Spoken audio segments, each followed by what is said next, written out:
Baik teman-teman sekalian, kita tutup dengan sebuah kisah yang kita rangkumkan insya Allah tentang masalah orang kalau bertakwa kepada Allah, Allah akan berikan kepadanya banyak sekali manfaat. Kisah ini teman-teman sekalian, kalau sudah ada yang pernah dengar, anggap insya Allah review ilmu. Kalau ada yang belum dengar, anggap insya Allah tambahan iman. Kisah ini saya berikan nama dengan kisah sebuah terong. Ada seorang anak muda di Damaskus, di ibu kota Syria, di zaman tabi'in dulu, pernah datang ke sebuah masjid namanya Masjid At-Taubah. Masjid At-Taubah ini zaman tabi'in ada. Ada seorang tabi'in masyhur di situ, tinggal jadi imam juga jadi alim, mengajar tiap hari. Anak muda ini datang lalu berkata, wahai imam kalau kita kiai, wahai imam, saya datang dari luar Damaskus, ya, miskin, tidak punya apa-apa, tapi saya mau belajar agama. Boleh nggak saya numpang tinggal di masjid bersama anda? Saya bantu-bantu lalu saya hidup bersama anda, maksudnya makan minum bersama anda.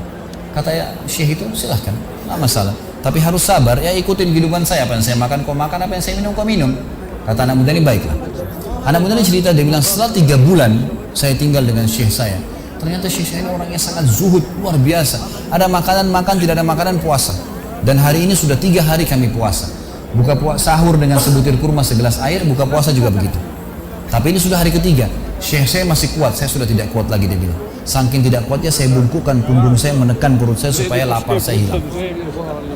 Dalam keadaan begitu, syaitan datang menggacaukan pikiran saya sambil berkata, wahai anak muda, di benak saya terlintas, sekarang sudah halal buat kau mencuri makanan. Kalau kau tidak curi makanan, kau mau makan dari mana? Akan mati kelaparan. Minta sama gurumu nggak punya. Minta sama orang, gurumu larang, minta sama orang. Sekarang kau curi makanan sepotong roti, yang penting tidak mati kelaparan. Dia bilang dalam kondisi saya berkecamuk pikiran syaitan begitu, saya berpikir mencuri makanan di rumah di sebelah masjid. Zaman dulu teman-teman sekalian, dinding masjid tidak seperti kita sekarang ada tembok. Jadi zaman dulu itu bisa dari tanah liat, atau kalau mau kuat, batang kurma ditebang atasnya, ditebang akarnya, ditancapin, lalu didempet-dempetin. Jadi dinding yang kuat. Dan rumah orang sama masjid berdempetan dindingnya. Dia naiklah dari masjid, dari belakang masjid dia naik mau mencuri makanan. Di rumah yang pertama dia mau masuk mencuri di sebelah masjid, itu dia lihat ada 3 perempuan yang tidak tutup auratnya, lagi nenun kulit domba. Dia alihkan pandangannya karena dia tahu yang bukan mahramnya haram untuk melihatnya. Dan itu bukan tujuannya, dia ingin cari makanan. Dia pindah ke rumah kedua. Waktu dia pindah ke rumah kedua, dia lihat dari atas rumah karena pakai pelapa-pelapa kurma, jadi kelihatan nggak ada orang tapi ada bau masakan.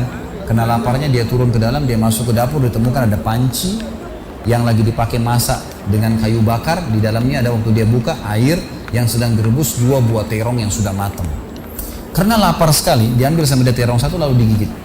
Sementara dia kunyah teman-teman sekalian, dia bilang, dia ceritakan nantinya, waktu saya sebentar kunyah dan sangat lapar, saya sudah buru-buru ingin menelannya, tapi tiba-tiba muncul ketakwaan saya pada Allah, muncul ketakutan saya pada Allah, kepatuhan saya sama Allah. Lalu saya berkata dengan diri saya, subhanallah, syaitan berhasil membuat saya melakukan 3 dosa sekaligus. Yang pertama, masuk rumah orang tanpa izin, dosa. Yang kedua, mencuri, mengambil terong itu. Dan yang ketiga, saya sedang memakan makanan yang haram. 3 dosa sekaligus. Maka dia bilang, tidak mungkin Allah membuat saya mati kelaparan karena meninggalkan yang haram. Karena Nabi Muhammad SAW sudah bersabda, man taraka sya'ni la abdalahu khairan min. Siapa yang meninggalkan sesuatu karena Allah, Allah akan gantikan yang lebih baik darinya. Lalu saya lempar gumpalan makanan terong itu ke lantai dapur tersebut, lalu saya kembali ke masjid. Dan masih ada pengajian, saya tidak bisa tangkap apa yang sedang dibahas karena laparnya. Waktu bubar pengajian, dia bilang, guru saya duduk di kursinya, saya pun duduk di tiang salah satu masjid. Ada satu orang tua di belakang masjid. Lalu masuklah seorang wanita dari pintu masjid bercadar, berbicara dengan guru saya sambil guru saya menundukkan pandangannya. Setelah itu guru saya mengangkat kepalanya lalu melihat ke arah saya dan memanggil, "Kesinilah muridku." Datanglah saya, kata anak muda ini. Lalu ditanya oleh guru saya, "Apa kau sudah menikah?" Dijawab oleh muridnya, "Belum." Lalu ditanya 2 kali, "Apa kau ingin menikah?" Dia tidak jawab. "Apa kau ingin menikah?" Tidak jawab. Sampai 3 kali, "Apa kau ingin menikah?" Dia tidak jawab. Lalu kata anak muda ini, "Wahai imam, wahai syekh, ya guru saya setelah Allah subhanahu wa ta'ala, hidup saya bergantung pada anda. Apa yang anda makan, saya makan. Apa yang anda minum, saya minum. Sekarang sudah 3 hari kita punya makanan dan minuman, puasa. Dan saya sangat lapar. Kalau saya nikah, saya mau beri makan dari mana istri saya?" Lalu kata syekhnya, "Ini perempuan di sebelah saya yang bercadar, baru selesai masa iddah meninggal suaminya, 4 bulan 10 hari. Dan dia ditinggalkan harta yang cukup, dia masih muda, dia takut fitnah. Dia ingin saya carikan jodoh, saya anggap kamu cocok. Kamu mau?" Dia bilang iya. Tanya perempuan, "Kamu mau?" Dia bilang iya. Syekhnya keluarin kendi dari kamar, dikasihkan jadi mahar, panggil walinya perempuan, panggil 2 saksi, kalimat akad, selesai. Hitungan menit. Lalu kata syekhnya, "Pulanglah ke rumah istrimu. Saatnya sekarang kamu pulang, udah. Nanti kalau mau sholat, mau ibadah, silakan datang ke masjid. Sudah nggak perlu lagi numpang di masjid." Pulanglah dia sama istrinya. Dia ceritain, Ya maksud saya jalan sama istri saya masih malu-malu, baru nikah. Dan ini kan memang hitungan menit nih, ya. Dia baru tadi kelaparan, tiba-tiba sekarang sudah nikah gitu. Dia bilang saya jalan, keluar dari masjid, lewat di rumah pertama yang dia tadi manjat mau mencuri, dilewatin sama istrinya.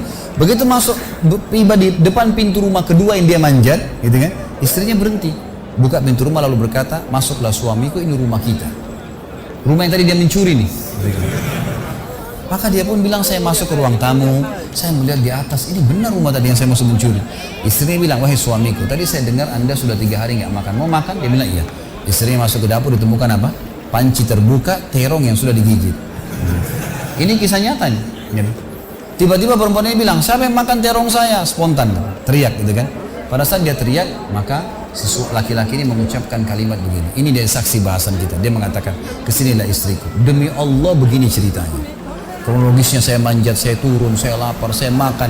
Dan demi Allah sebelum saya telan, karena saya takut sama Allah, saya lempar ke dapur, ke lantai dapurmu dan belum kering tuh. Gitu kan? Maka perempuan ini mengucapkan kalimat, saya berharap semua muslimah di belakang sana juga punya iman seperti ini. Kata para ulama, ucapan wanita ini perlu diukir dengan ukiran emas karena menandakan iman yang luar biasa. Kata dia, wahai suamiku, engkau meninggalkan segumpal makanan haram. Allah jadikan makanan itu, pancinya, rumahnya, pemilik rumahnya jadi milikmu sekarang. Allah bukan hanya hilangkan laparnya, makanannya dikasih, pancinya, rumahnya, pemilik rumahnya sekarang jadi milik dia.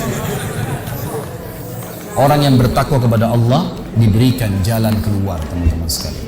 Jadi bertakwalah sama Allah, hanya patuh dan tunduk kepadanya. Semua yang baik di mata Allah, semua yang buruk juga di mata Allah SWT. Dan jangan pedulikan urusan dunia ini, jalankan sesuai dengan apa yang Allah SWT inginkan. Allahu a'lam.